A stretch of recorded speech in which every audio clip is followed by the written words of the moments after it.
il y a un journaliste que je ne peux pas citer le nom, où Nako Matsaïti, journaliste wana, a kati monso moko oyo na kati ya prophétie wana. Ezana ndeko mo azana kati ya salo, ana mbongo moko ya programmé $300. Nazalai ko prier te que na sengi muto azwa mbongo na yete. Zama bipesa.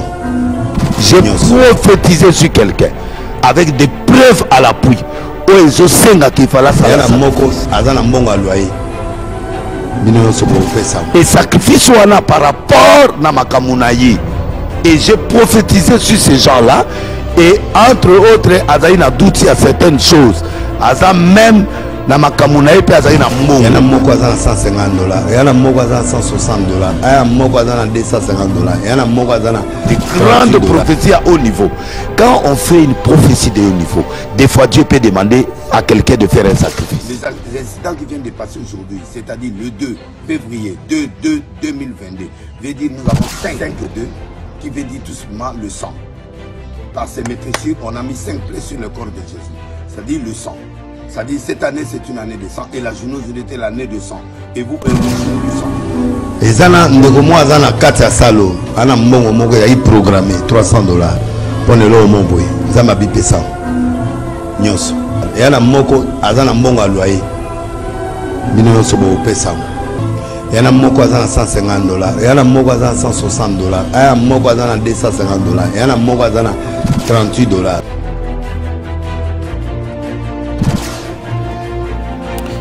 Bande kolosako kimia koka kozarna mabota na bino epai bino nyonso bokolanda biso na poko ya lelo moto na moto dépendant ya place petango oya kozwa kolanda émission na biso ya poko ya lelo toye awa na masolo na biso ya poko ya lelo tokolobela sujet moko très particulier oyo tozalaka na habitude ya kolobela mingi te sujet yango ezali attaché na religion.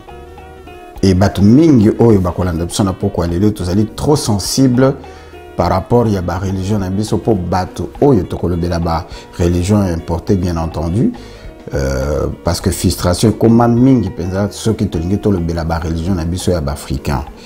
Et en ce moment nazo remercier bino oyo bokolanda vidéo oyo vraiment bozala na moi tolérance boyeba que tozali na droit ya ko s'exprimer librement au nom pas forcément au nom de la démocratie mais comme des êtres humains. Donc motunyo surtout oya kolanda vidéo oyo alongola sentiment, alongola appréhension, alongola frustration zoango lokole mission et que nga moto nazo loba naza libre ya ko s'exprimer soki sepelisi yo te bandeko ozape makambo ebele ya kosala na vie ezali mais kotenir nga rigueur te parce que naza na droit wana ya kosala analyse nanga comme yo pokoki kosala ngo avec la magie ya technologie moto nyonso aza libre ya ko s'exprimer okoki kokota na ba réseaux sociaux osali ba recherche osali vidéo na yo bato bako sepela bako tia ba like o bako sepela te misusu bako en like te misusu bako zappe et misusu pe bako landa. Nous apprenons toujours à travers les réseaux sociaux.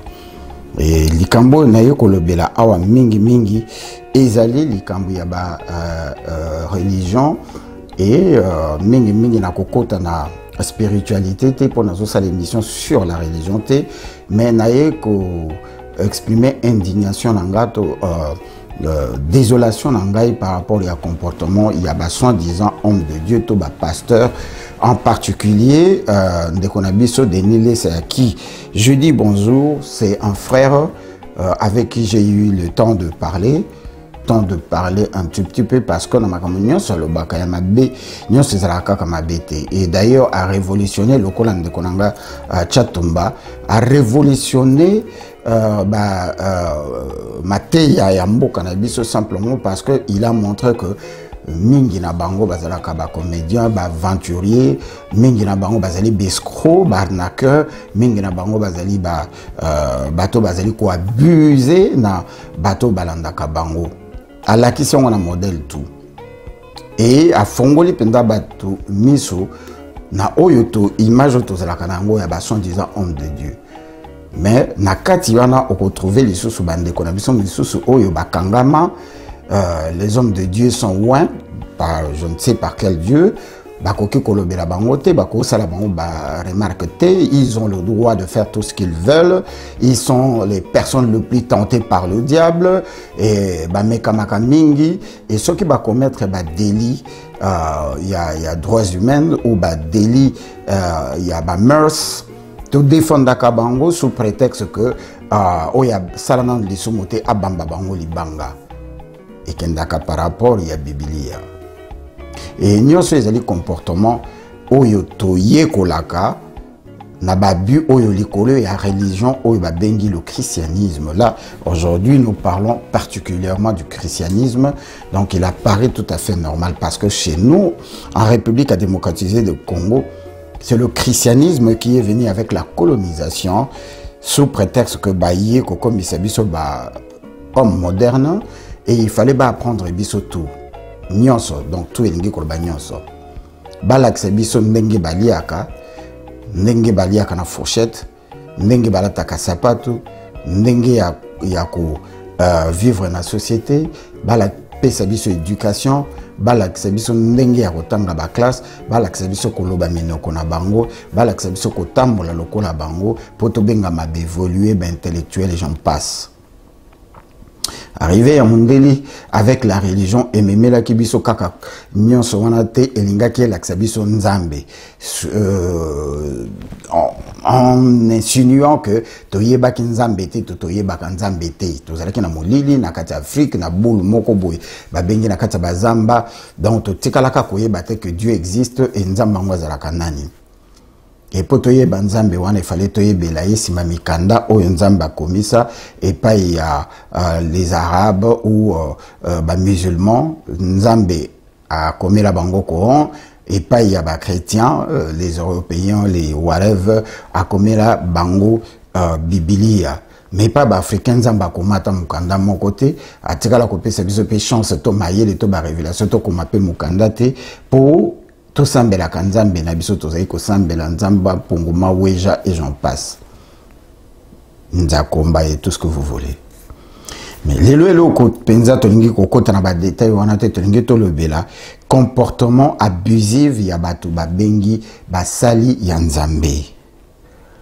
Et moi ça m'agace chaque jour tant na yokaka batu bazoloba mosali ya nzambe et tout le respect au bapesaka na mosali ya nzambe non pas contre comme un autre humain parce que toza supposé to mi pesa respect mutuel na montunios to respecter ba parents ba frères ba sœurs ba camarades les amis les collègues le respect là ezalaka naturel mais respect oyo to pesaka et pas ya ba pasteur ezali respect na kobanga na soumission oyo esangani na kati ya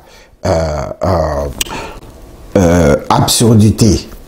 Non, toko makaba ebete, toko maka absurde, toko ma ridicule, na modèle ya ko respecter basali sont disant nzambe. Te mona kama bale ebele ndenge za kokufa, ndenge ba famille za kokabwana surtout na église moko oyo babengaka ya mama olangi. Epanzi mabala ebele, epanzi ba famille ebele évidemment avec le deuxième le troisième bureau. Et bébé ba famille beli kabuli bande ko tata moko mama moko au molimo ya soumission et j'en passe. Et soko koti na ba église nyonso etikali ba pasteur ba komaka lokola banzambe baleki kutu na nzambe batu ba banga ka bango en dehors ya respect et ba benga ka bango le loin de Dieu. Et c'est la question que je me pose auto ko développer na bino awa na komeka kokota na modindo na ngoma moke. Dieu tout-puissant, Dieu d'amour, le créateur de l'univers, l'omnipotent, l'omniscient. Nangai Nabino, la plupart de yébélier à travers Mokanda ou Babengi Biblia. La Bible. Mingi Nabiso Bamito Naka te nani akoma Biblia, nengeni bamema yango, tina bamemela yango nini, basala na yango nini na kati ya bamboka na biso. À la fin, pour na kota na modindo mingi tena nge na lobako africain azalaka ennemi ya ye moko africain. Parce que déjà to se rejetaka biso moko. Na makambo ebele ou na kolobela lelo te na kota na détail te tu verras que l'africain est l'ennemi de l'Africain. C'est-à-dire, to lingaka te, to lingaka pete du fait que nous soyons Africains. Yango esalaka qu'après la colonisation, to tikala, surtout en particulier, ba konzi na biso, ya bamboka na biso, bazalaka ba chien, to ba mbwa, ya ba occidentaux. Parce que nous se fait ça malokola, désir à ba occidentaux, bazali bana ya Nzambe. C'est ainsi que le livre Oyo Ndenge Bakoma Yango, Nandenge Bazo décrire Yango, au monde que le diable ne peut être que noir, et que Nzamba Zamondele, et que Nzambe Bolimbisi, et que Nzambe Azamondele, et que tout doit être blanc, biso ba noir, tout ça vraiment les sous-hommes. Ba traita biso na modèle nyonso.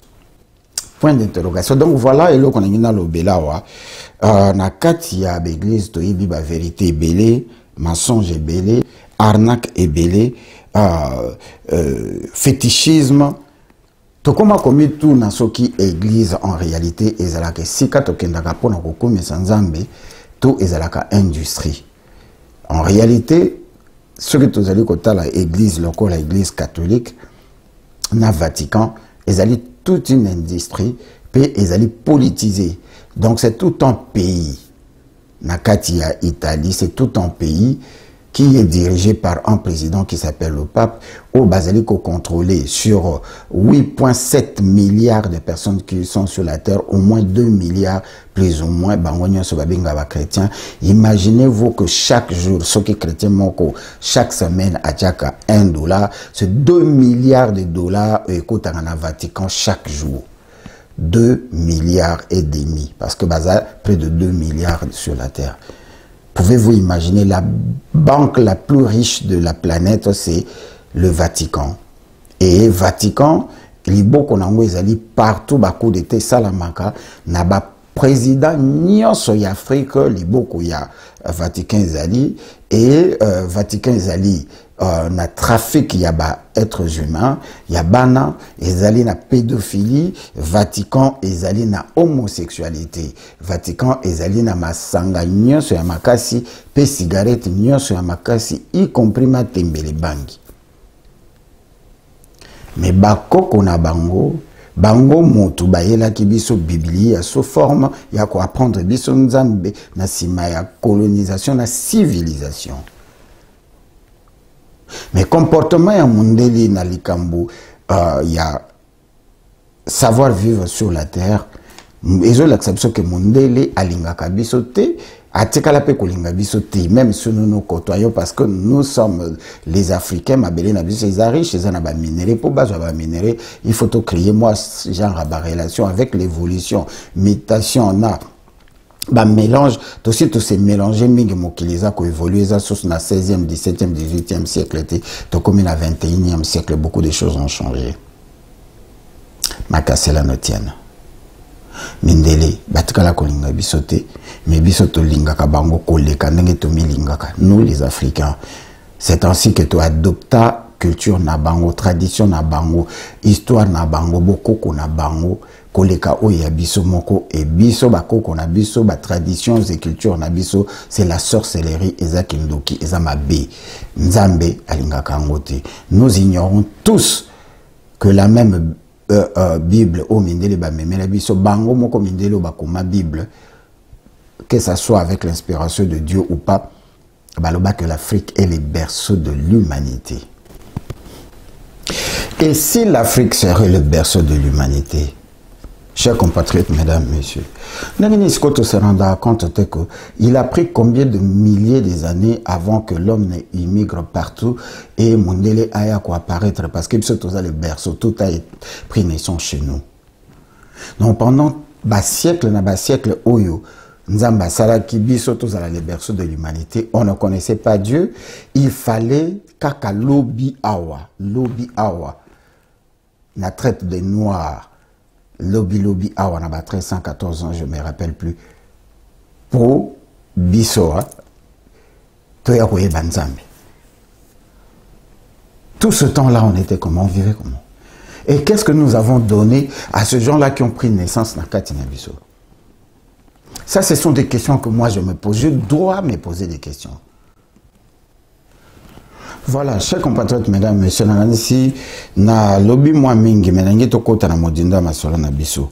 Raison pour laquelle tu as décidé de vendre awa le poto solo là, na nyonso o na witi ko loba awa moke, parce qu'ils allaient basés sur la Bible. Le comportement de ceux-là qui s'appellent Bana Nzambe, to basali Nzambe, ils allaient par rapport à la Bible. La Bible a dit, il est écrit dans la Bible. La Bible a dit, il est écrit dans la Bible. Le Dieu que nous prions, le Dieu qui nous a été amené par l'homme blanc, a comme aloko la joué. Et la plus grande portion de gens qui se moquent de Dieu, ils habitent bandimité pour tout sambela kaye, mais toujours continuer perpétuellement dans le mal. Non. Ma baigne se zali péché. Et péché nyonso ezali ka mabete pour nanga. Mais loko na ngina loba wezanini. Les gens qui abusent de Dieu, en grande partie 99%, ce ne sont pas les brebis, bandimités, ce sont les soi-disant hommes de Dieu. Et c'est ça qui me choque et qui m'étonne.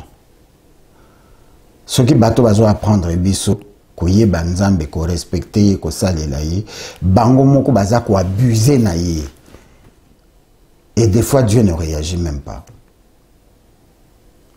Likamboto yo kolobela wa ezali ya pasteur Denis Lessé. Le pasteur Denis Lessé, comme je le disais, c'est une personne que personne ne peut ignorer. Azali moko ya ba sali ya Nzambe na kati ya République démocratique du Congo. Le pasteur Denis Lessé, ce que vous voyez sur l'écran, peut-être sur Bozomon, très bien.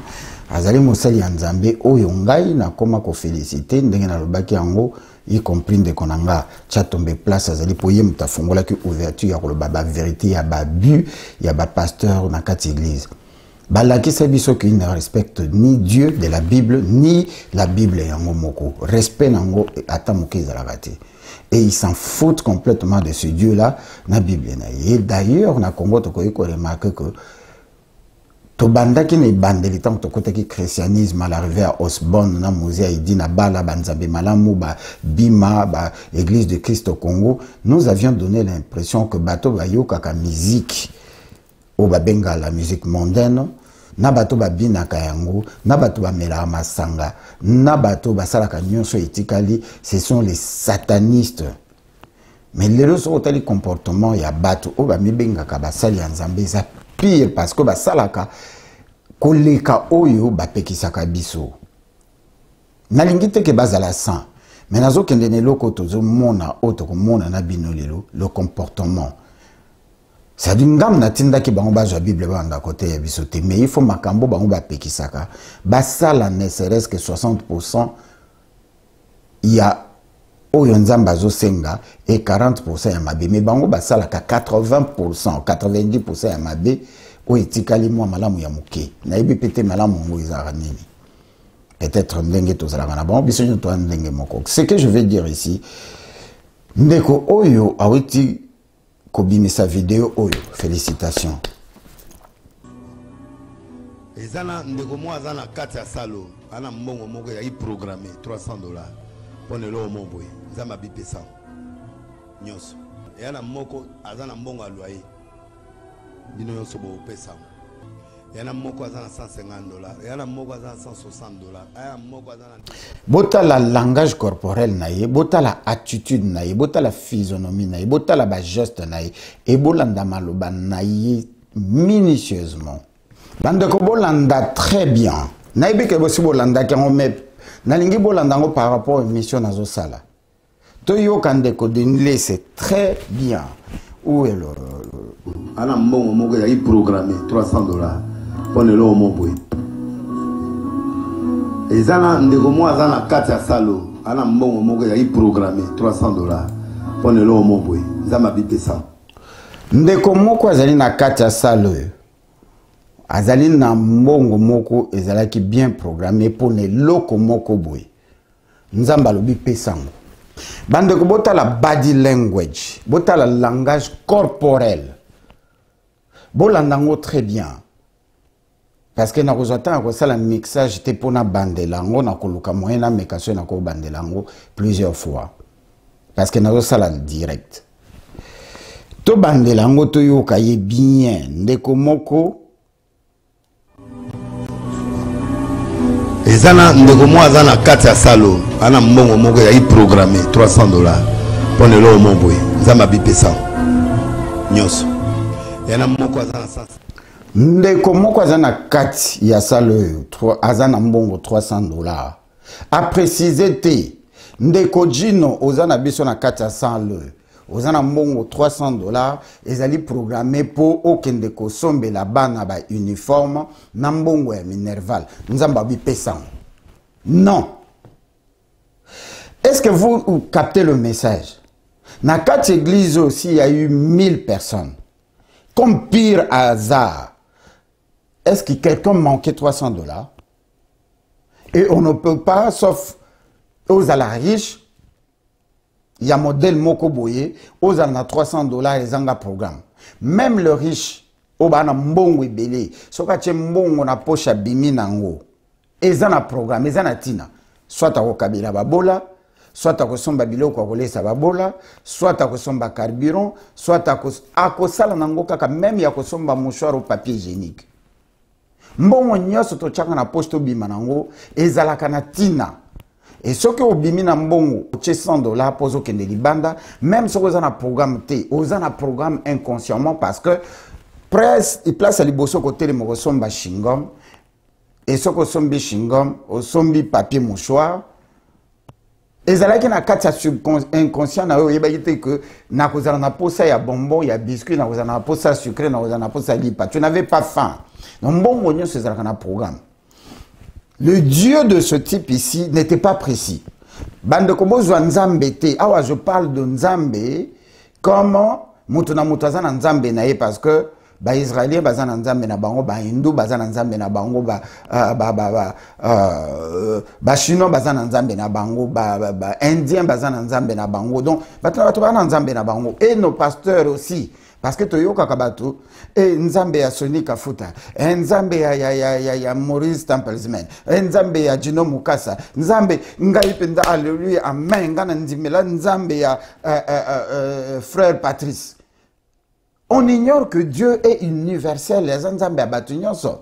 Mais mutu wana po sala ke loko moko pire azare salami na vie na yo, okomi ko sambela nzambe na ye, obosani ke nzambe za universel et que il est omnipotent, omniscient, il est partout. C'est le même Dieu, le Dieu monothéiste ba memela biso. Et soki muto yo ndeko na biso o bolimbisi, denile se asali loko moko, to ayebiso loko moko loko ni salami na vie na yo, nzambe a denile se. Donc, biso moko to yebaka ke nzamba ngwaza moko te et que mutu mutaza na nzambe na ye parce que nzamba ko koma nzamba denile c'était nzamba ko za nzamba ba israélien te akoza la nzambe ya batu boyete. Dieu est universel aza moko nzamba batu nyonso mais nzambe na ye oya ye ko yebisa ye que mutu moko za na kata salo sans ko préciser ni kombo na ye ni koteli misaye po nzamba samona ki nzamba yebi mais alakisi muta musala na yebiente abwa kango dans les vides. Vous savez combien de gens avaient $300 na kata salwana? Manipulation. Na salle où il y a côté il y avait combien de personnes qui avaient les $300? Mais pour brouiller yango sinon te tang batona ba kwali boso ya lobaki mutu moko to bandela na lingi bo kanganga na malobate to yokaye. ezana ndeko mo azana kati ya salo ana mbongo moko ya programmé $300 pour le lomo boy nzamba bipesa nyoso yana moko azana ndeko moko lomo boy ndeko moko mais comme ayebaki que soki asuki na ndeko moko l'air ya koya kopesa $300 bakobima 18 po bato wana bakobima 18 bayeba te ki ya $300 akobakisa bolandanga bien na osala lecture ya maloba na ye tokei nzamba bipesa bota l'attitude nzamba bipesa on a encore beaucoup pesa yango ko nzamba nini mbongo neza na ba programme Moto na sa remercier nzambe que azakina mbongo osomba minerval ya kofuta minerval te ya kosomba ba uniforme ya kosomba la bana biloko akolia te ezaki na programme moko bo yemta lo bingate nzambe ayebi ke mbongo wana eza na programme abe pesa yango eza yanga o pesa ngao Dieu d'amour tiko so etombe na mama moko ateka matembele auti ko defa mbongo po akende na mbankama ake kosomba matembele na ndunda pona kolesa bana akomobanga nzamba moninga na mbongo tika na kende kopesa ye peut-être ya kopesa nga 3000 akozongisela nga 3000 mama na kosuka na ba problème ina na tikala komona na mvite et tipo ya koyebisa ye tu m'as pas donné tu as donné à Dieu va demander à Dieu to continuer na nyonso et puis okopesa yango nyonso alobi ndambo te okopesa yango nyonso ana mbongo moko ya programmé $300 pone lo moboy zama bipesa nyonso yana moko azana $150 yana moko azana $160 aya moko azana $250 abandisi ko beta yango en désordre nzamba yebisi ke moko pe azana $160 moko azana $180 moko azana $200 bandimi alléluia amen nzamba azomona abeti yango siko en désordre comme ça lere bato wana bakotelema bakoetalana bazoyeba te nani aza na 200 nani aza na 300 nani aza na 180 nani aza na 160. Est-ce que vous voyez comment il est en train de jouer avec l'esprit de gens? $38 et yana moko azana mbongo a loyer bino sobo pesa yana moko azana $150 yana moko azana $160 aya moko azana $250 yana moko azana $38 yana moko azana mbongo a loyer bino sobo pesa ezana moko azana mbongo ya loyer a déterminé montant te donc batu nyonso bazana mbongo ya loyer na kati ya ndako wana na kati ya salle wana alobi bino nyonso bokopesa yango awa et puis botala eloko na aussi c'est botala body language na ye botala morphologie na ye botala attitude na ye botala ndenge azo réagir bino nyonso bokopesa yango a nettoyer ba lèvre na ye tokei bino nyonso bokopesa yango na kinko nyonso bandeko na nina sala parenthèse nalingi kaka bo comprendre nga à travers cette petite vidéo je ne me moque pas de Dieu je ne m'apprends pas à Dieu mais il s'agit de quel Dieu? Le Dieu oyo tipo azo ko évoqué. Est-ce qu'il y a un grain d'amour? Nzambe oyo. Il y a un grain d'amour. Nzambe oyo ya type oyo. Oyo azo laksa biso awa. Bato ba pesa mbongo pona ni. Bato ba ko pesa nzambe mbongo pona ni. Et il y a des gens qui me suivent en ce moment. Ba omo nangalo kwa ridicule. Mais nzambe faut kopesa ye mbongo bo kopesa nzambe mbongo pona nini tango asalaki moyi asengaki nani mbongo po compléter sala moyi tango asalaki mopepe tango asalaki banzete tango asalaki mai tout ce qui existe tango asali banyama parce que biloko nyonso ont été créés par Dieu avant que l'homme ne soit créé. Parmi biloko nyonso nzambe a créé moto azalaka moto asuka o nzambe yaki kosala parce que après avoir créé le monde selon la Bible Dieu a réalisé que tout ce qu'il avait créé devait être supervisé par une personne, un être humain. Nayebi makansinete soki amikanisi ki liboso que nasala nano biloko moto moko akoya kokipa après na kosala moto. Je ne pense pas accorder à la Bible. Dieu aurait créé tout, c'est après qu'il a décidé de créer l'homme. Et d'ailleurs, ezane loko moko oyo to mito nakamingi te nzambe après avoir créé biloko nyonso ayeko décidé ko créer moto. Et a créé moto moko mobali Adam. Il a pris combien de temps pendant moko la créé qui ti moko a créé la ki mwasi bino bato botanga la Bible bokende ko se renseigner bozonga bobenga maître Djina na numéro ezoleka boyebisanga parce que na yebité na tanga Bible kala. C'était pendant combien pasteur Willy Pasteur Doudou, boya koye bisanga. Ça a pris combien de temps? Pasteur Esaïe, Pasteur Josué. Boye bisanga, ça a pris combien de temps? Pasteur Jean-Pierre, Pasteur Jean-Marie. Ça a pris combien de temps? Banda Mokolonza Basalaki Adam, Tia Rosala Eve. Parce que Dieu réalisa que l'homme qu'il avait créé était un peu malheureux. C'est ainsi qu'il décida de créer la femme. On a une description de la Bible à Bosanaka.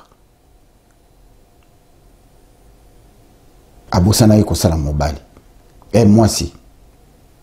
Il faut se rendre compte par rapport à l'attitude, il y a mobali qui est moko.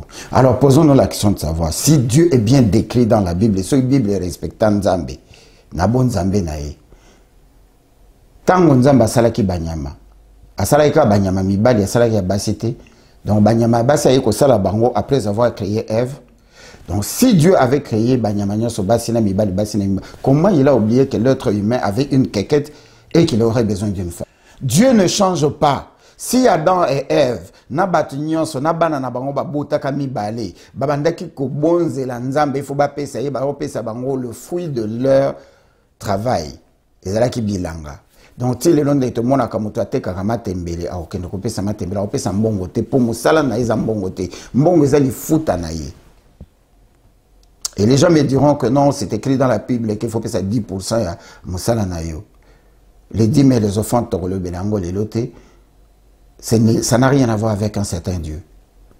C'était l'argent que les gens mettaient dans la communauté, car Ecclesia, qu'on nous appelle aujourd'hui l'église en français, ils ont un romain, na hébreu, la langue hébraïque, quoi, Ecclesia veut simplement dire communauté, ensemble de gens. Et les gens qui vivaient en communauté étaient obligés à cette époque-là de donner leurs dîmes et offrandes dans la communauté pour permettre bango de souvenir na besoin de la communauté.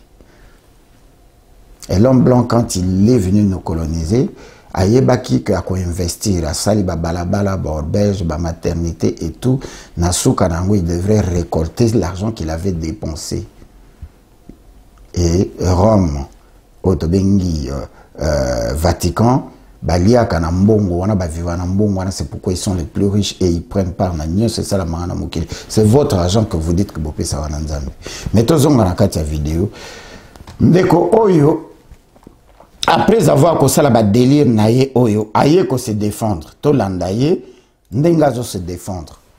Tous on a une vidéo, on a na pesa bino na rappelé bino rappel il y a mémoire. Toyo kangoli sous une fois pour to kanga penda mémoire makambo alobiawa toyo kasko réponse et réaction naïe. Ezana ndeko mo azana kati ya salo ana mbongo moko ya programmé $300 pone lo momboy zama bipesa nyos yana moko azana $150 yana moko azana $160 aya moko azana $250 yana moko azana $38 yana moko azana mbongo aloyer dino sobo pesa. Bino nyonso boko pesango to suki nanoa toye awa le même Denilé c'est quelques jours après aye ko sa la vidéo oyo to landa yango l'appel de vote volume biblique oui, le prophétisme biblique avec appel existe oui, ba benanga l'église morosongolo et pas un prophète Abraham, ça fait une année. Alors, na teyaki en plein air, na salaire direct, et ça même la page, na nga moutoua de l'otala, à mon prédication, les la page, c'est une belle prédication de Tchang Lobby, pour la nao de A à Z. Il y a un journaliste que je ne peux pas citer le nom, où il y a un matsaïti.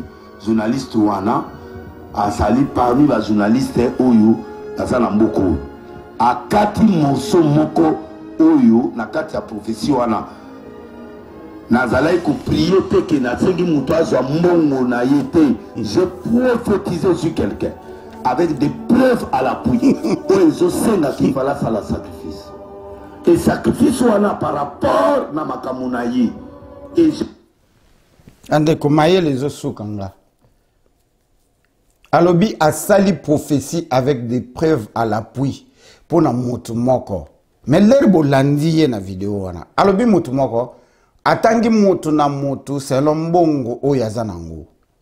Akati moso moko oyo na kati ya prophétie wana.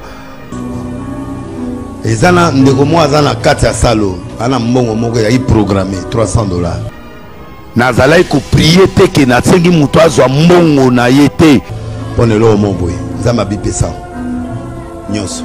J'ai prophétisé sur quelqu'un avec des preuves à l'appui. Oyo zo senga qu'il fallait ça la sacrifice. Yana moko azana mbongo alwaye. Bino yoso bo pesa. Alors Nzamba zo lakisa ye. Mutu moko azana kati ya salo yo azana $300 ezana makambo moko boy. Bande ko bolanda lukuta. Na message na ya pesa ki na kati église. Ezate kasako benga mutu moko asaleli prophétie soka selisi prophétie le Nzamba lobi pour na sacrifice au pesa autant.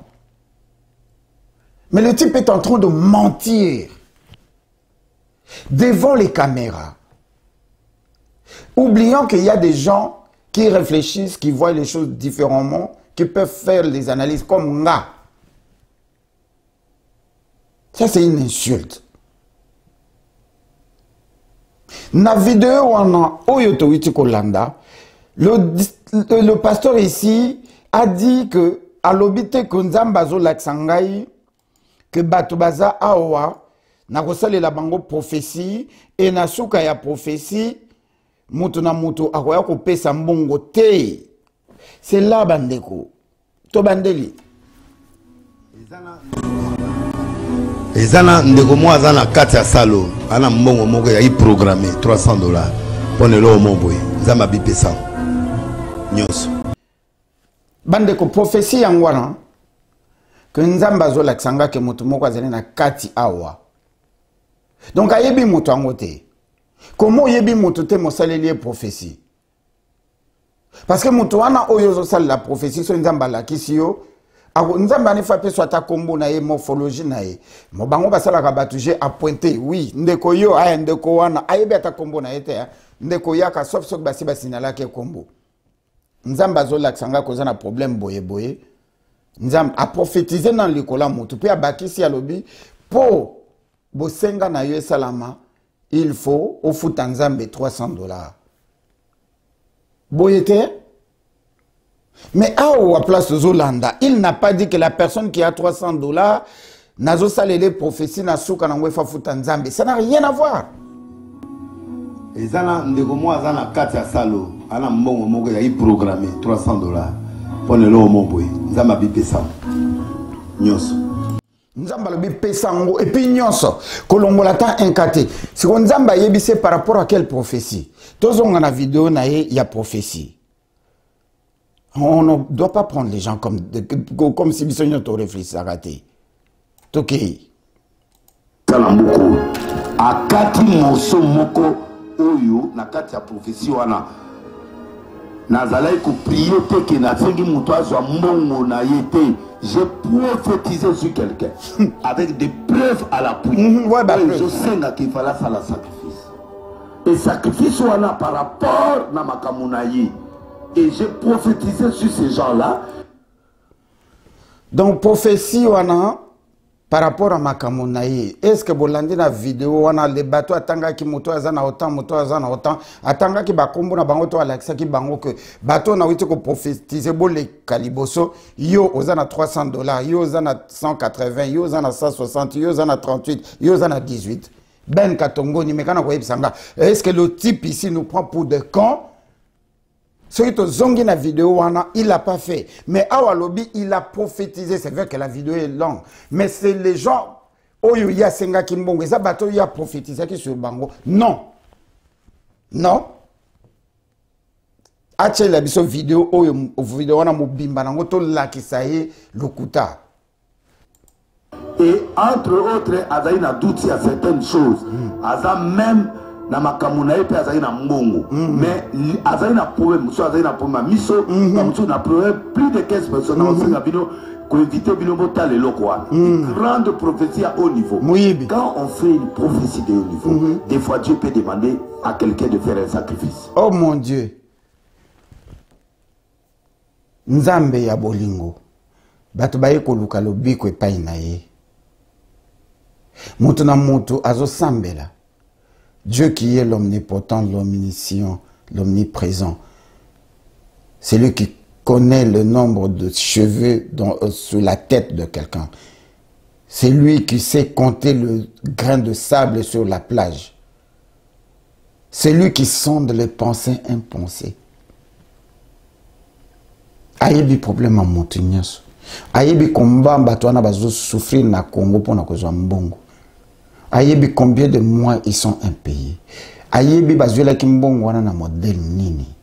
Nzambe wana oya denilesi na motema na ya mabe. Faut ba pesa mbongo wana po basaleli bango prophétie. Prophétie za lokola ozo yebisa moto makambo yo eleka na vie na ye, ozo yebisa peut-être makambo oyo koya. Nzambe na biso ba congolais ya songi. Nzambe wana musala ko accuser. Il le sait, moto wana na ba problème. La simple pensée de Dieu peut guérir cette personne. Et Nzambe wana yekoluka denilesi pour na nini.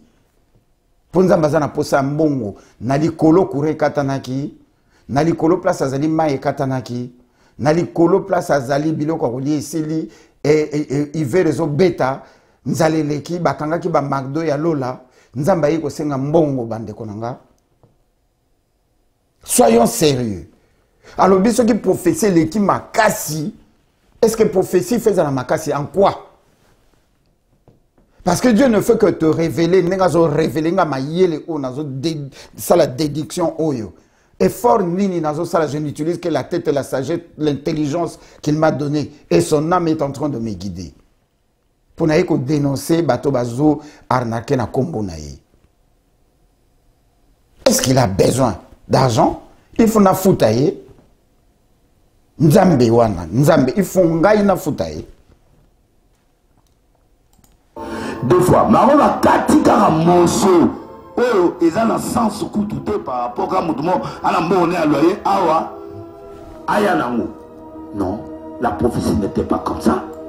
La prophétie, Denis, s'il te plaît. Nous ne parlons pas de la prophétie, nous parlons de ce que tu as demandé. Au Sengaki Batumbongo, Nzambazo Laksanga Bozana Mbongo, Boyanango. Denis, arrête de te faire passer pour un gamin. Yango. Ezana ndeko mo azana kati ya salo ana mbongo moko ya programmé $300 pone lo momboy nzamba bipesa nyoso yana moko azana $150 yana moko azana $160 yana moko azana $250 yana moko azana $38 yana moko azana mbongo loyer bino nyonso bo pesa bino nyonso boku pesa ngonde ko denile se awa ndenge tozolo bawa to moni ata place moko zolo bela prophétie te osengi ne mbongo nzamba la kisio ke mutu moko azana $300 mutu moko azana 180 mutu moko azana 160 mutu nzamba boku pesa ngo et quelques temps après au commis ko démentir au lobby ezaki prophétie, il y a pas de prophétie là-dessus. Je suis la vie de quelqu'un, je suis un prophète, un camarade n'a été. Te wana pardon mais na c'est parce que ce gars ça m'a bêté on a fait pardon asengi pardon pour menacer koza camarade na yete boza muninga te bande konazo sauter ngo parce que na ko vanda wana longtemps te bolimbisi intentionnellement tu as fait ça intentionnellement parce que ce gars ça m'a bêté on a fait pardon te asali au senga qui est omoni mutu na j'avais le droit de me déporter plainte mutu azo contredire awiti koloba ke to sengi alongola yango mais ce type est en train de se contredire en pleine émission. La vidéo, parce que là je suis en train de sauter, je n'ai pas pu préparer ça. À l'obito sengi. Voilà. Non, la prophétie n'était pas comme ça. Tu as accordé pardon. Mais na senga qui a retiré et le malgré a retiré la page ok. Le gars n'a fait que se contredire. C'est lui qui a demandé na senga qui a retiré pour na camarade na été. Aïe ba qui je suis. Et attendez déjà combo et à général Kassongo pour intimider Motango. Mais na souka nango lobby Ceux qui ont lobaki ezalaki vidéo solo, pourquoi l'ongoli yango? Ignorant que c'est lui qui l'avait demandé d'enlever.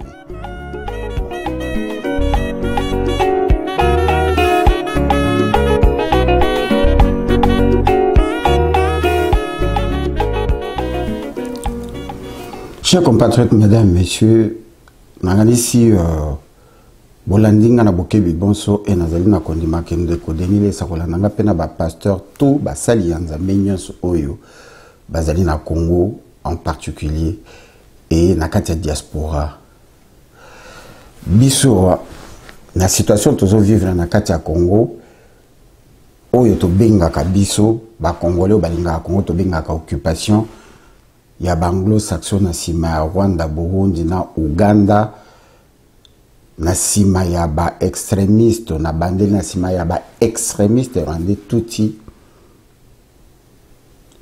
oyo basali ke babenga mboka na biso la capitale mondiale du viol oyo basali ke to kufa près de 16 millions de morts, seul génocide où ils ont salama en silence après la Deuxième Guerre mondiale. Les pasteurs ne nous aident pas. Et comme les politiciens congolais ne nous aident pas. Nenge to s'en prena kanaba politiciens pour biso batoto ponaka bango. Toke na ba yorne to poni bango pour baya ko arnaquer biso. Tout en étant conscient que tant que basala ka ba campagne ba kosa ka biso mais toke va toujours ko voter bango pour ba représenter biso, ils deviennent riches. Malheureusement, la religion importée et l'accès biso que Nzambe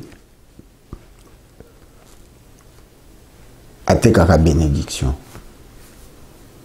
Nzambe yaba africain atekaka misala pose musala akopeso musala pose un examen bana batikaka kotanga azo prier akoti mabondeli ya 1 mois pose libala pour battre les libala pour banano bazala mayele na classe comme je viens de le dire pour voyager pose à visa nyonso Nzambe Nzambe mutasalaka et à ta banque moko na mokilizaka ni na kombo ya Nzambe ni na kombo ya Yesu ni na kombo ya mama na Yesu ni na kombo ya baapôtre ba banque nyonso tu ezalaka mingi oyo ba pasteur bakenda kotia misolo na bakombo na bango et ata lopango moko église moko esombama na kombo ya Yesu ezalaka te ezalaka na kombo ya ba pasteur et tous on voit misa bango biloko nyonso bayebisaka biso eza ba bien éphémère lokola pasteur Bosco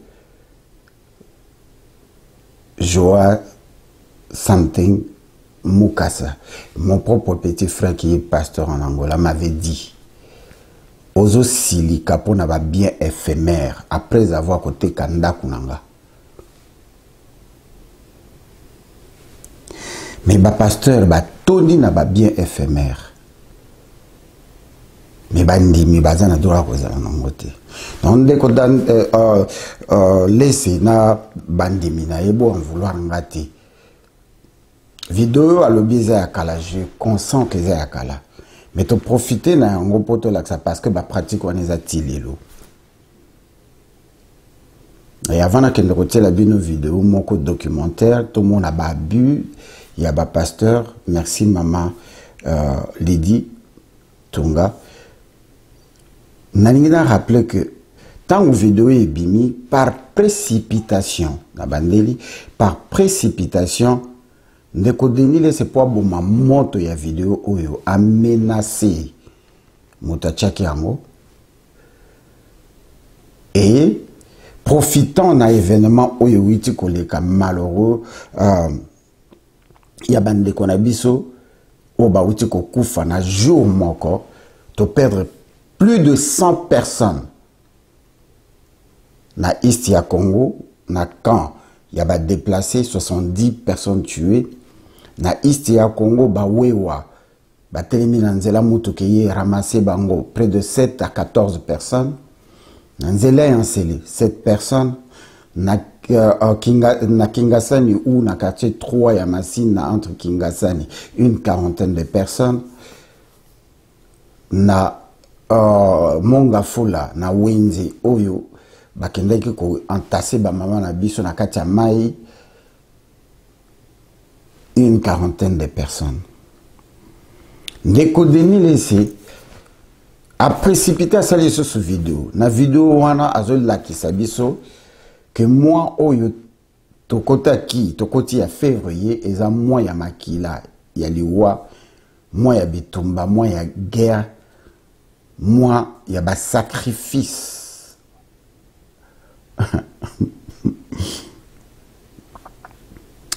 To landa yango to analyser yango. L'année 2022, ceux qui me suivent en TikTok, l'année 2022 veut dire 2 plus 3, 2 plus 2 plus 2, ça fait 6. Qui veut dire chiffre de la bête, 666, le chiffre de la bête. Et 0 veut dire néant. Cette année, c'est année de néant, année de catastrophe, année de mort, année de souffrance, année de blocage, année de guerre, année de maladie inexplicable. Prie beaucoup cette année parce que c'est une mauvaise année. Les incidents qui viennent de passer aujourd'hui, c'est-à-dire le 2 février 2022, veut dire nous avons 5-2 qui veut dire tout simplement le sang. Par ces métrissures, on a mis 5 plaies sur le corps de Jésus, c'est-à-dire le sang. C'est-à-dire cette année c'est une année de sang et la journée était l'année de sang et vous le jour du sang. C'est pourquoi vous voyez que le 2 février, il y a eu des morts à Matadi Kibala, des morts à Lituri, des morts à Kibomango, des morts, là-bas aussi des catastrophes. Donc, faites attention, priez, soyez vigilants, priez beaucoup pour cette année, que Dieu vous bénisse, que Dieu vous épargne de toutes ces choses, au nom de Jésus-Christ. Amen. Chers compatriotes, mesdames, messieurs, bolandi vidéo, na kozala pna moula mingi te po nasina lobi mwa mingi. Denis Laissé a expliqué biso que année oyo eza année du néant. Le Congo a régressé depuis l'arrivée à AFDL des 70 ans marche arrière. La seule chose qui a évolué dans le Congo, eza kutu na Congo te na Kinshasa, eza bandako étage. Alors que ce qui séisme et salami lelo est cause le plus grand catastrophe du monde parce que urbanisation est zate, étude à malongé zate, et que bandako on est na fondation solide te, nyon se ko s'écrouler comme un jeu de cartes. Denis Laissé ne se rend pas compte de ça. Depuis Hippolyte Kanambe est venu au pouvoir après l'assassinat à Mosée, le pays est dirigé dans la médiocrité et la souffrance a atteint son paroxysme. La misère incroyable, l'insécurité incroyable. Les morts ne font plus peur. On nous a enterré 520 personnes ou 550 personnes, 525 personnes à l'entrée de Kinshasa, place de Salela Bangwata monumentée. Denis Laissé ne tient pas compte de tout ça. Pourquoi na malobane ya lobby et kozala année ya catastrophe? Quelle catastrophe oyoye azozela? Ignorant que nous vivons la catastrophe tous les jours, le seul pays au monde qui est appelé la capitale mondiale du viol, où on viole plus ou moins 43 personnes par heure. Le seul pays où on a violé un bébé de 18 mois et une vieille de 96 ans en groupe, en masse par les militaires. Dites Banyarwanda ou Banyamuleng. Le seul pays qui a un hôpital qui répare les femmes violées. Garage et Soudakaba, Maman Nabiso. Ce n'est pas catastrophique pour Naïe. Félix est venu au pouvoir. Malheureusement, mon amboka c'est la différence. A sali alliance avec les extrémistes rwandais touti oyo biso tolé la kami colonion so ke bazonga na mboka na bango ndenge moza senga ki bango ils l'ont assassiné. A sali alliance Félix a continué à FCC à travers Cash et Lelo a sali union sakade to witi comme na vidéo ayambi batu mo ki amtaloba ki ngate batu nyonso ya FCC. Nyonso neza catastrophique to pesi or na biso na coltan na biso et pas moko pas Rwanda moko pas Uganda usine ya coltan auto pesi qui pas Rwanda coûtait 5 millions de dollars biso to witi ko sala monument ya Kondo Etienne Tshisekedi que son âme repose en paix na 5 millions de dollars et ça catastrophique te ponaï usine ya or écoutez 15 millions de dollars pour Rwanda ça la usine ya or biso to zui mbongo na biso ya l'état ba zui 27 millions ba sombeli ba député ba voiture corruption et ça catastrophique te ponaï ba projet nyonso oyo ba yeli biso depuis projet à 100 jours pour na énumérer yango teleke belé nyonso tijungu lelo bana bakomi ko futa classe eza catastrophique te ponaï le seul hôpital tozan nango o to benga hôpital général du Congo ou ezalaka mama yemo ezo pour la solabi bembe bimaka pembeni wana ko lia sandwich te eza catastrophique te ponaï. Le moyen de transport en commun, c'est la marche à pied. Et ça catastrophique, t'es pour naï. L'escroquerie, oh, ils ont la carte à l'église, oh, yé moko comment qu'on dénoncer. Abégan au pétage, ce n'est pas catastrophique. N'a-ke n'angombaon. Alors bien, al du néant, il n'y aura rien, rien ne va se faire. Selon Nengenzamba Yébissi. Dieu Tout-Puissant. Nzambo yayi. Alors bien, ça sera l'année de mort. Nous parlons entre 8 et 16 millions de morts. Il ne s'est pas jamais rendu compte que c'est déjà catastrophique. C'est-à-dire qu'il insinue que l'année Oyo, tu peux vivre plus de 16 millions de morts. Azobo, c'est que cette année va finir. Denis Lessé ne se rend pas compte que ce qu'a Benyango année de mort, c'est-à-dire que chaque mois, Batouawanda Koufa, plus de 1000 personnes. Et Nasuka Moula, Tokokufa plus de 16 millions. Parce que Tokofi déjà 16 millions, Liazako comprendre que c'était les années des morts. Et nous vivons les années des morts.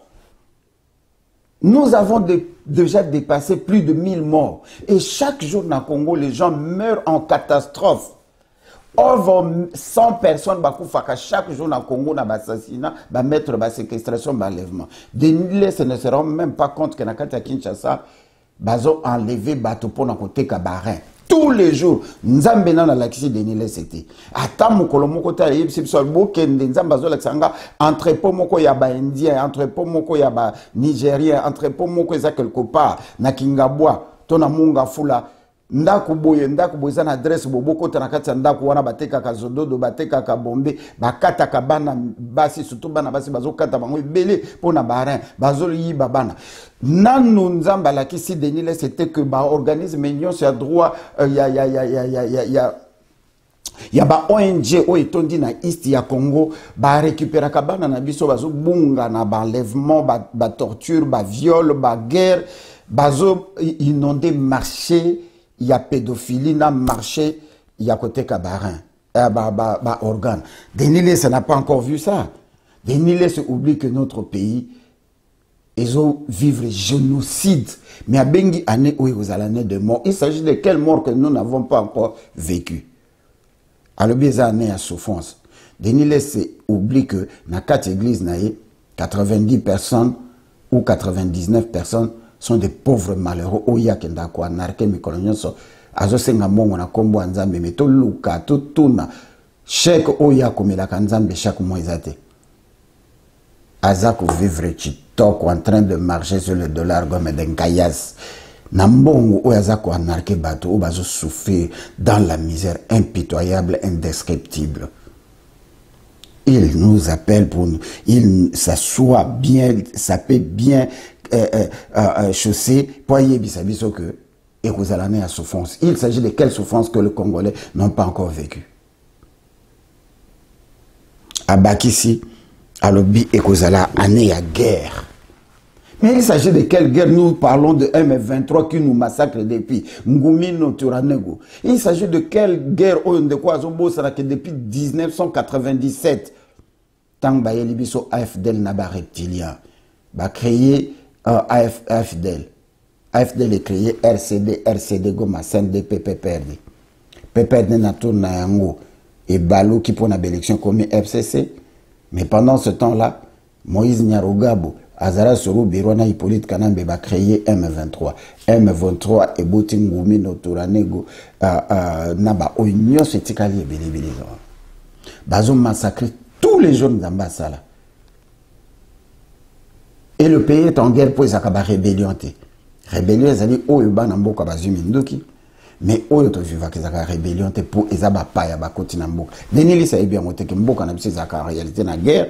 Mais Bakonzinabiso, comme Bazali nommé, Bazali mis en place par les extrémistes rwandais, tout Museveni, Nina Kagame, ils ne peuvent pas parler de la guerre.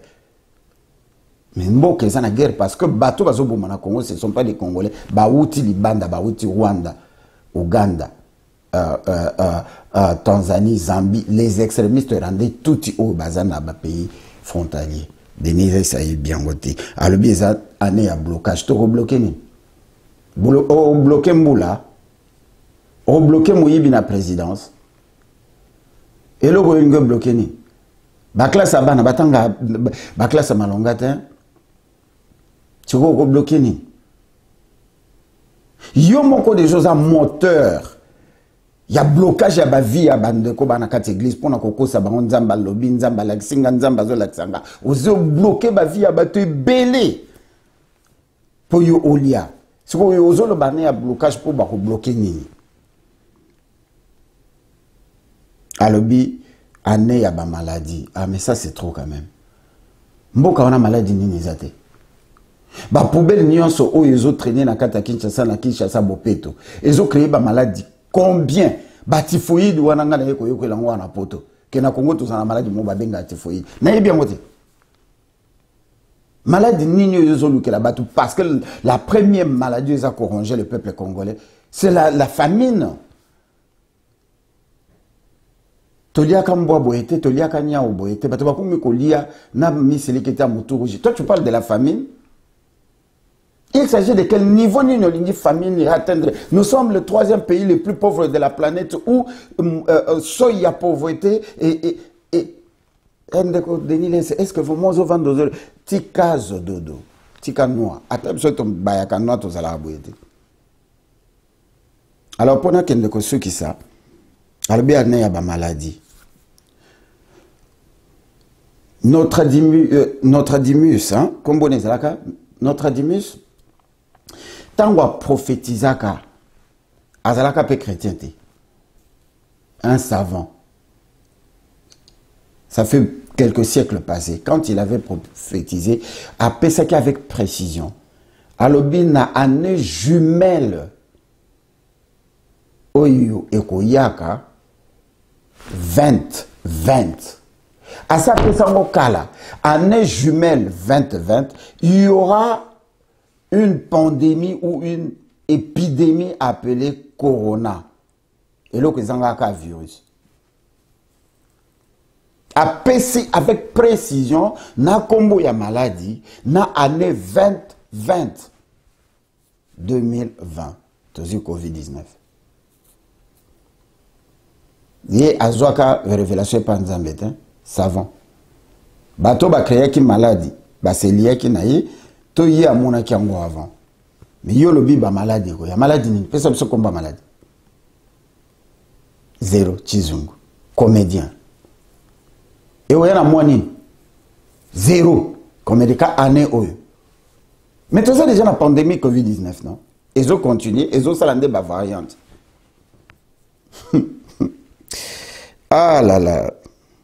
Alobi année oyo eza année de sang. Pour Jésus, na kuruze, bachaka ye 5 pota. Ndeko yoko prouver biso penza Jésus akufana kuruze azangi na 5 pota. Car na kati ya Bible na tokotangela yo pour comprendre que mambo lokuta.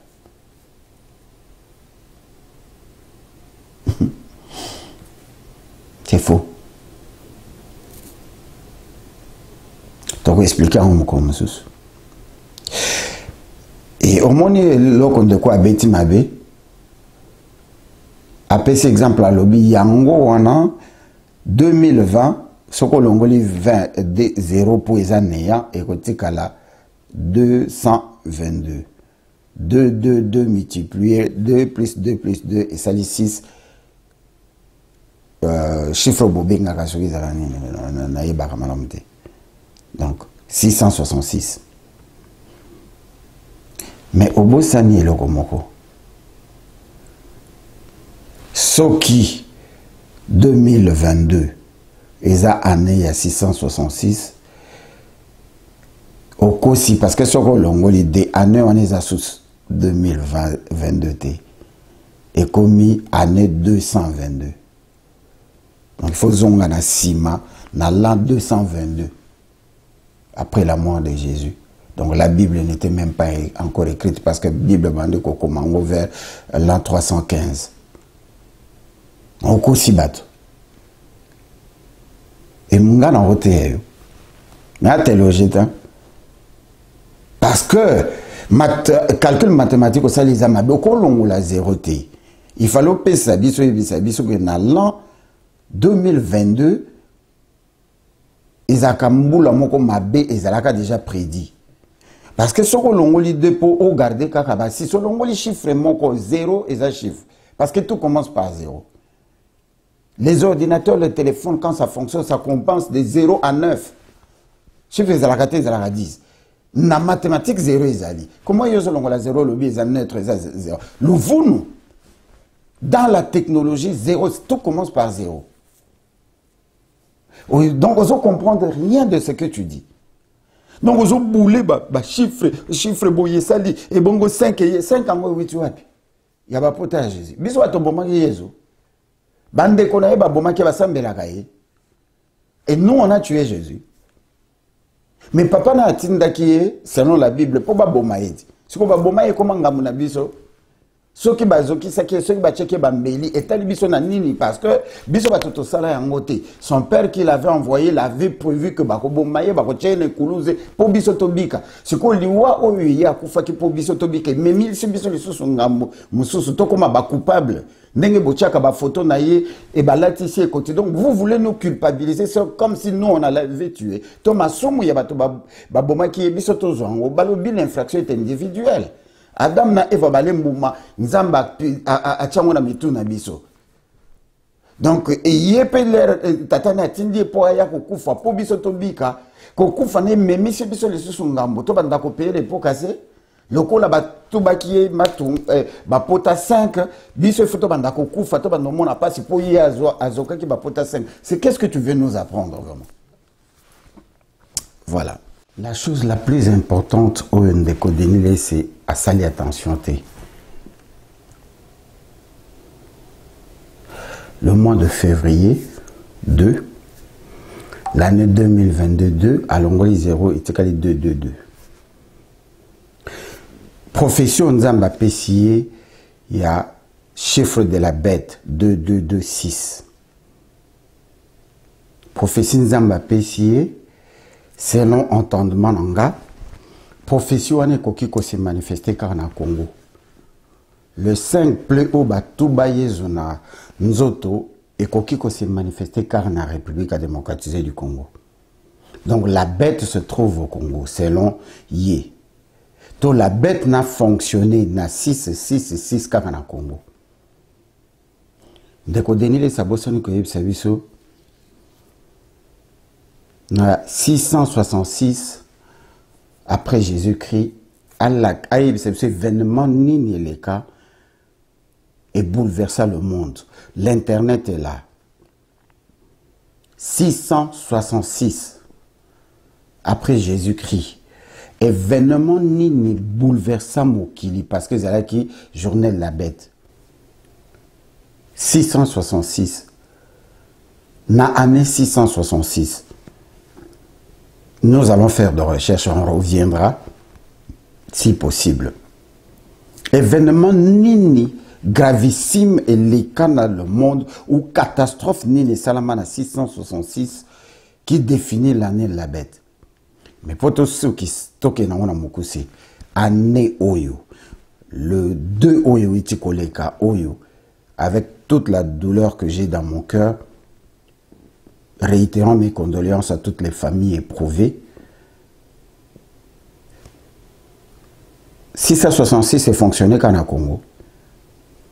Hier, je suis fait pour le Congo. Mais ce Yezo akufa pour le Congo mawatro parce que Yezo akufa qui pour masumu ici là to masumu diminue to biso to lobiko. Mais nous souffrons. Il y a un Congolais qui a dit mukolo ke akokufa bakunda ina drapeau. Il y a Congo. Pourtant akokoma devant Nzambe a présenté kaka drapeau à Congo. Quel que soit ma benne, Nzambe akotinda na li feloté pour awuti déjà na li felo le Congo. De Goudeni laissé. L'Angola. Ba prière yezote 666 connaît ko tambolate. Le Congo Brazzaville 666 est marché quitté avant-hier. Le Rwanda, le Burundi, l'Ouganda, la Tanzanie, le Centrafrique, le Soudan, 666 est fonctionnalité. Tout Nzambe a fait fonctionner dans Congo. Le 666, na Vatican, Bakoko Oyo, Bakoma Bible, Baza, Bande Konabon, na Vatican. Na Israël, 666 est marché. Chez les Mésopotamiens, chez les Essémiens, Essémiens, TTT. Amorabite, na Irak, 666 est marché. Na Israël, 666 est marché. Na Palestine, 666 est marché. Kaka na Congo, tout ça là Nzambeni. Depuis après la colonisation, avant la colonisation de la traite des Noirs, les Congolais, la colonisation nous a bouffé. Près de... Les Allemands nous ont tué 7 millions de personnes. Léopold II nous a tué plus de 15 millions de personnes, on parle de 10 millions. L'indépendance, on ne connaît même pas le nombre. Banda, Hippolyte Kanambale, Joseph Kabila, avant il y a FDL, Tilule Bomiso, 16 millions. Nous avons soit dans monde que 666 maquillés au Tanga. Kaka yaba Congolais, pourquoi? Pour quelle raison? Tangalanga Mboka Moko dans le monde, après la deuxième guerre mondiale, 666, ils ont marché en dehors de Kolekana Congo. Donc cette date-là, il y a le 2, on a connu plus de 100 morts dans le jour. Nzamba la question on a quand prophétie que les Alaki ba sacrifice y a des politiciens. Ils ont sacrifié le peuple congolais pour na ba martyr. Tozo banga kolo bango. Tonza meno à confondre. To a bungi. Parce que biso to sala calendrier. Calendrier ce que on utilise ce que ça grégorien et fonctionner quand na Congo 666 la journée de la bête et fonctionner quand on a Congo. Tu te fais avoir par ta turpitude. Ce qui pétage les qui makasi dosé. Tikanano. TV les qui belé. Oko sale erreur moko. Et bien ce que tu as dit là-bas. Bah soit en disant pasteur. On vous a laissé beaucoup de temps. Car vous gâtez l'avenir de gens, vous et les politiciens. Chers compatriotes, mesdames, messieurs, Nancy Bolandi, Anak Oyo, et Ezopé Sanga Bouton parce que Biloko Oyo, il faut banda côté les méléango. Ça fait partie de l'éveil patriotique. Donc on dit Marabatou Basala Makamba Boyete et les abus comme ça, ils ont belé. Les gens ne respectent pas Dieu. Et cette histoire, il y a Kosenga Batumbongo. Cette histoire, il y a quoi appauvrir Bato. Nzamba koza la motema mabete na bamboka lokola Congo. Oyo 90% de la population bazo vivre na moins de $1 par jour. Les gens souffrent et sont dans la misère impitoyable. Les gens qui essayent de vivre bien, ils ont bango besco, il y a ba pasteur na besco, il y a ba politicien. Bazo meka ko vivre, ba vivaka bien. Na mbongo ya ofele ya moyibi. Mais bato yo bazo bonde la bato baza ba ignorant, bato baza na kati ya ignorance, bato bazo yebe loko ba lingite, bato yo bazo monela, bato baza ba meme, yango ba benga bango ba meme, baza na kati absurdité moko insolite o baza na kati nango, bazo ba ko utiliser bango bazo yeba te bazo pesa. Na zan expérience moko ya maman moko atekaka bitabe. Ba français basala lango documentaire ça sur les réseaux sociaux. Basala on pe na Congo. Mama wana achaka lisusu makabote parce que mbongo ateka habitabe. Bénéfice eza tellement moké que yango azole sa bana mi bale koto bakenda so classe te. Ake kolele la pasteur. Abinazo sambela na kota kama bondeli ya modèle nyonso. Mais nazo kokati. Mumbongo ezo matate, bénéfice ezo monana te. Pasteur a tenu aux en retard ya makabo ya combien de mois. Ayebisi pasteur. Pasteur a le but voilà. Yango nzambe a bloqué yo. Mais quel genre d'escroquerie? Nzamba nazo mona teke mama na teka makala ndunda pondu azoteka malala azoteka malala ezo pole la ye bato bazo somba te nzamba zo mona te nzamba zo zela ka mbongo na ye. À la fin pasteur a yebisi il faut kota mabondeli et puis futa nyongo. Et pendant qu'on kota mabondeli il faut vendre dans l'église. So azawa sala nini to yebite. Mama na uta ko somba bitabe faza la bitabe te là. À côté mabondeli l'église. Jour azongi na ndako à côté bitabe c'était là qui et bandi déjà ko beba. Amemi yango na wenza teki ndambo etikali nyonso baby. Azongi yebisi pasteur azozela mbongo makabo. Il y a ba retard, il y a ba arrière. Ayebisi que non, je n'ai pas pu parce que bitabe nyonso baby. Comme nzambe muta pambolaka. Et lo comme sona ko c'était ndamba mbongo na teka ki yangoyo, bitabo etikali yangoyo, nzambe azwa. Na yebi comment je vais vivre te. Bande ko nzamba pasteur a bengana na kat église devant les caméras. Bato wana bazo survivre na Congo TikTok. Les abus nyonso ba pasteur bazo sala. Na Cameroun bauti ko kanga plus de 600 églises. Na et pas ya Rwanda oyo auti ko kanga près de 500 églises. Na Nigeria bakangi plus de 1000 églises ya binzamizami. Mais na Congo ata moko ba pasteur bazo violé, bazo boma, ma nyonso. Ezo salamane l'église, basali nzambe, on ne peut pas les toucher. Et les amis, ya pasteur, ya président, Obachaka et Mabo, bango. Soko tangi bango nyoso basoni kafuta baba kakenza baba ndeko ya wera son bango nyoso beskro bango moto bomisa Alain Moloto.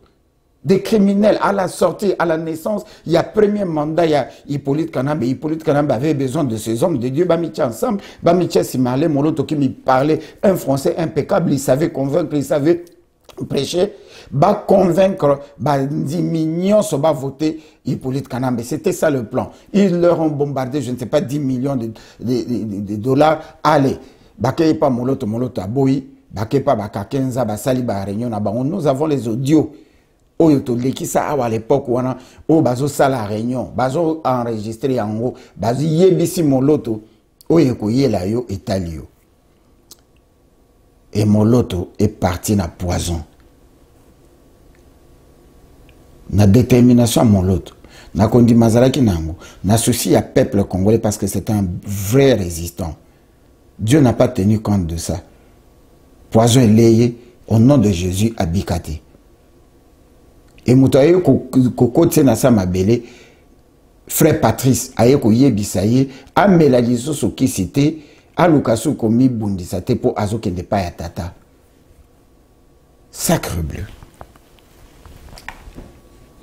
Na rochela bino vidéo moko to landa yango biso nyonso ensemble tokokende ko clôturer na yango toyoka oyo ezolobama awa na komeka ko analyser ngo muke si je serais capable d'interpréter yango to landon. Top 10 des pratiques absurdes dans les églises en Afrique. La religion chrétienne en Afrique est particulière, très particulière. On assiste à de nombreuses scènes et pratiques insolites qui nous emmènent à nous demander s'il s'agit vraiment d'un culte au tout-puissant ou tout simplement d'une industrie. Makambo yeli kakana l'église, surtout en particulier en Afrique, ils ont comme ça biso. Ba pratique ou esala makana kati ya l'église, ils ont tinda biso to mituna. Soki binda to kenda ko sambela nzambe, to kenda na kati industrie moko, c'est-à-dire que zali investissement moko boye oyo bato bakenda ka sans que baye bake bazo salela bato mususu pour bato na bamvoma. Les serviteurs de Dieu sont aujourd'hui déifiés. Foi, vérité, mensonge, argent, fétichisme. Ces mots s'entrechoquent chaque fois qu'on parle du christianisme en Afrique. Et tout ceci est la résultante des actes peu catholiques que pose ce qu'on appelle homme. Nyonso oyo tozomona muyebi, escroquerie, arnaque ezobima na kati ya l'église na comportement ba pasteur. Sur cette image boyebi image eza cachée oyo pasteur azolongola mondimi kaleson na kati église azwi mon kaleson wana akende ko payer yango po ndeko mwasi oyo molimo akindombe elongwa pasteur azwi kaleson na ye. Le comble dans toute cette histoire, c'est l'aliénation, sinon l'abrutissement de certains fidèles. Nous avons fait un top 10 de ces pratiques indécentes et absurdes dans nos églises. 1. Faire avaler des serpents vivants à ses fidèles. Celui qui à la fois peut tout manger révèle un pasteur sud-africain coupable d'un tel acte qui n'a aucun fondement biblique. Pasteur moko na Sud-Afrique azomelisa bato banyoka ya bomoi. Parce que d'après la Bible, il y a un chapitre nini, moto azali na kondima qui à la fois Mama Kati Misamo, moto azali na kondima peut avaler tout ce que Dieu a créé. Bino batu bolebe la foi, zala na kondima, la foi yangwana. Foi ekoki kotinda yo osote na 4e niveau poza na kondima, kondimeleki nzambe akotinda banjelo bakoyamba yo. La foi ngom tezo bomisa bato bazomela banyoka bakangaki parce que bato mingi bakufaki. 2. Inciter ses fidèles à manger de l'herbe. Quand le pasteur se comporte en berger et ses membres sont les brebis, dans le vrai sens du terme. Pasteur atindi bato bakende kolia matiti parce que bazali ba même et que yazali berger. Évidemment la Bible balaksa na yezo même tozalaka ba même. Boyebi que l'animal le plus idiot dans le monde, c'est la même. Parce que même sur Razo Kende, à mon liboulo na se moto ezali. Aye kota la soki moto ezali ni par mais garde agressé à kwei na kati. Bande kona nyonso bakoya bakolande na kati liboulo.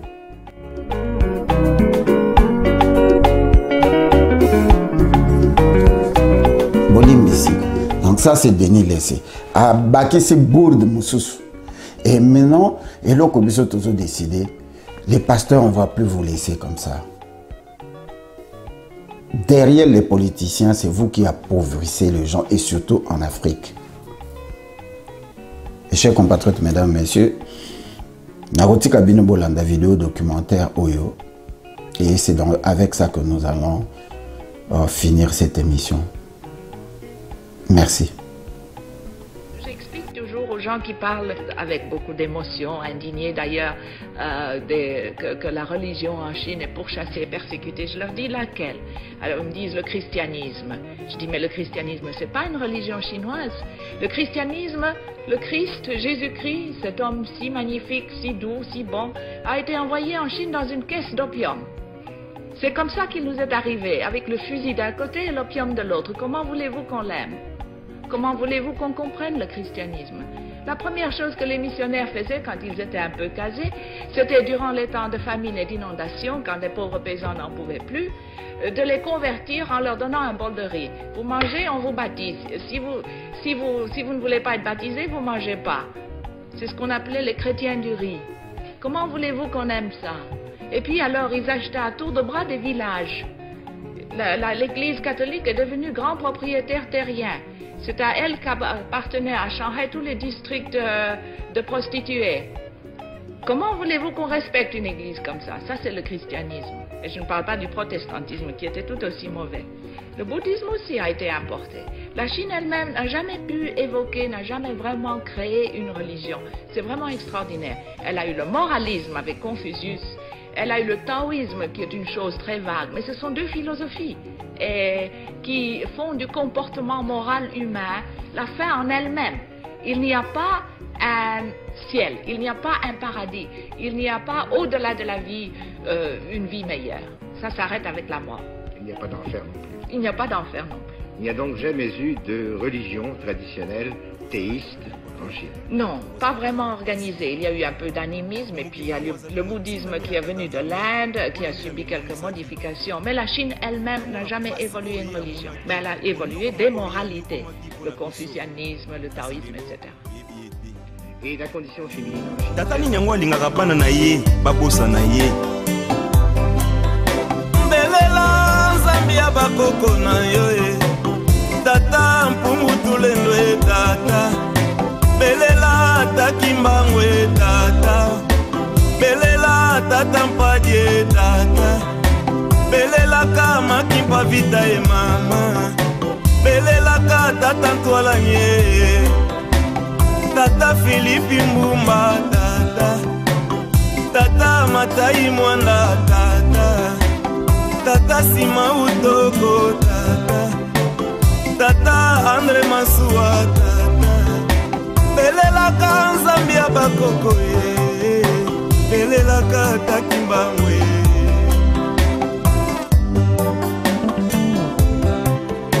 Belela ka makimpa vita e mama. Ya vita kanga e mama.